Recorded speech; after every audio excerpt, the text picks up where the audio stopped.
여러분, 제 이야기를 들으시면 아마 이렇게 생각하실 겁니다. 저 사람은 어떻게 아직도 살아서 저 자리에 서 있을까? 저는 30을 갓 넘긴 나이에 결혼한 지 얼마 되지 않아 큰 폐 수술을 받게 되었습니다.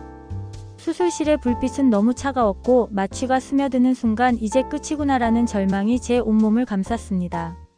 중환자실에서 눈을 떴을 때 저는 숨조차 마음대로 쉴 수 없었고 온몸은 기계에 의존해 연명하는 듯 했습니다. 하지만 그때 놀라운 일이 일어났습니다. 눈부신 빛 속에서 한 천사가 다가왔습니다. 그리고 제 귀에 속삭였습니다. 두려워하지 말아라. 너의 시간이 아직 아니다. 그 순간 저는 알 수 없는 평안과 함께 다시 살아야 한다는 사명을 느꼈습니다.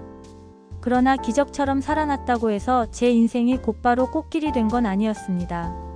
오히려 더 깊은 어둠 속으로 빠져들었습니다. 집으로 돌아와 5년이라는 긴 회복 기간을 보냈습니다. 몸은 차츰 나아졌지만 마음의 상처는 치유되지 않았습니다. 결국 결혼 생활은 무너졌습니다. 저는 이혼이라는 낙인을 안고 홀로 방 안에 주저앉아 매일같이 눈물로 밤을 지새웠습니다. 하나님, 왜 저를 이렇게 버려두십니까? 절망의 외침은 메아리조차 없이 허공에 흩어지는 것 같았습니다. 하지만 저는 멈추지 않았습니다. 무너진 자리에서 저는 무릎을 꿇었습니다. 하루, 이틀, 한 달, 그리고 1년. 아무도 듣지 않는 것 같아도 저는 포기하지 않고 기도를 이어갔습니다. 그리고 기적은 찾아왔습니다. 어느 뜨거운 여름날 땀에 젖은 새벽의 정적 속에서 저는 분명히 들었습니다. 나의 딸아, 이제는 내 길을 따라오너라. 그 음성은 천둥처럼 제 영혼을 울렸습니다. 그날 이후 저는 다시는 예전의 제가 아니었습니다. 하지만 여러분, 인생의 고난은 여기서 끝나지 않았습니다. 이혼의 상처가 채 가시기도 전에 저는 쌍둥이를 임신하게 되었습니다. 두려움이 몰려왔습니다. 내가 이 아이들을 키울 수 있을까? 또 무너지는 건 아닐까? 하지만 곧 깨달았습니다. 이것은 짐이 아니라 하나님이 내게 맡기신 새로운 사명이라는 것을.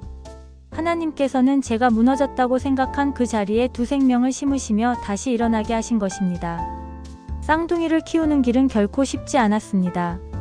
경제적 어려움, 사회의 따가운 시선, 밤마다 쏟아지는 피로와 고독이 제 어깨를 짓눌렀습니다. 하지만 그때마다 저는 중환자실에서 만났던 천사를 기억했습니다. 그리고 가슴속 깊이 울리던 그 말씀, 두려워하지 말아라. 그 음성이 제 발걸음을 멈추지 않게 했습니다. 여러분, 저는 오늘 제 이야기를 통해 꼭 전하고 싶습니다. 고난은 끝이 아니라 과정이라는 것을요. 하나님은 우리를 무너뜨리려 시련을 주시는 것이 아니라 더 큰 사명을 맡길 수 있도록 단련하시는 분이십니다. 저는 죽음의 문턱에서 살아났고 이혼의 폐허 속에서 기도를 배웠습니다. 그리고 쌍둥이라는 새로운 생명을 통해 하나님께서 제게 맡기신 길을 걷고 있습니다. 저는 이제 종교인으로서 그리고 한 어머니로서 하나님이 주신 사명을 붙들고 살아갑니다.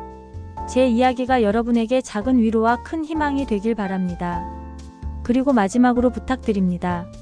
제 체험담이 여러분의 삶에도 빛이 되고 힘이 되었다면 구독과 좋아요를 눌러주십시오. 저는 앞으로도 더 많은 체험담으로 여러분의 삶에 다시 일어설 수 있는 용기를 전하겠습니다. 감사합니다.